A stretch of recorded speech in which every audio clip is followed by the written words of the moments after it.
Agora, Yuri, vamos falar um pouco de economia, porque estamos nos aproximando da super quarta, dia de decisão das taxas de juros, tanto aqui no Brasil quanto nos Estados Unidos. E isso está mexendo com os mercados desde já. O dólar bateu hoje o menor valor em mais de um ano e a Bolsa superou os 144 mil pontos. Irajá vem para cá para contar para a gente, então, Vitor Irajá, quais são os fatores que estão mexendo com a moeda e com a Bolsa? É exatamente isso, Débora, que você comentava agora há pouco, né? Exatamente essa perspectiva de uma redução das taxas de juros, do intervalo de juros nos Estados Unidos e pelo menos uma sinalização menos dura por parte do Banco Central brasileiro.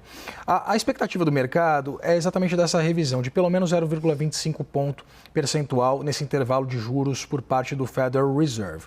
Existe um software que é do CME Group, Débora, que mostra exatamente esse cálculo de probabilidades acerca do que deve fazer o FONC, que é o equivalente ao Copom lá nos Estados Unidos.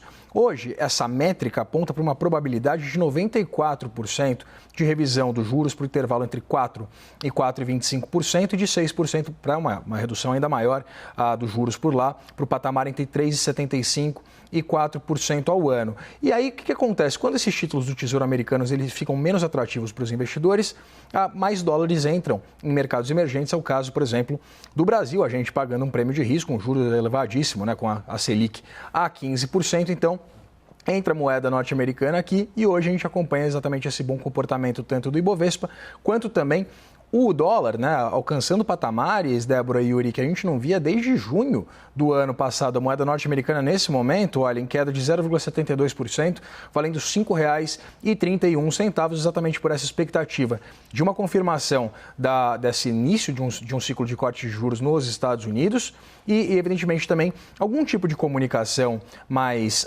branda do Banco Central brasileiro. Por quê? Apesar da manutenção, dessa expectativa da manutenção da Selic em 15% aqui no Brasil, a gente tem acompanhado alguns dados de inflação que já indicam que essa reversão do ponto de vista de tendência de política monetária, ele pode estar próximo, né? O mercado, alguns falam que o Banco Central já poderia começar a reduzir os juros aqui no Brasil a partir da reunião de dezembro, outros já cravam que essa possibilidade maior, ela envolve uma revisão do ponto de vista de tendência de política monetária na reunião de janeiro.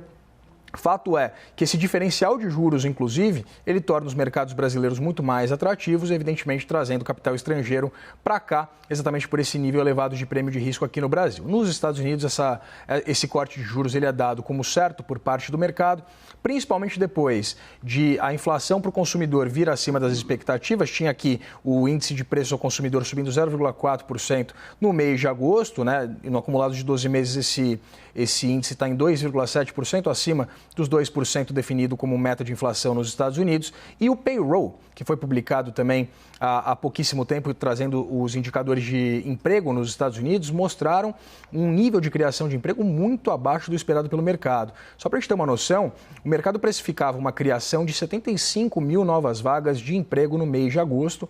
Esse dado oficial veio com a criação de 22 mil novas vagas no mês de agosto apenas, mostrando exatamente esse enfraquecimento no mercado de trabalho norte-americano. Lembrando que o Federal Reserve ele tem esse duplo mandato, né, chamado duplo mandato, uma obrigação de manter o ambiente de trabalho estável e, evidentemente, como qualquer autoridade monetária, também controlar a inflação nos Estados Unidos.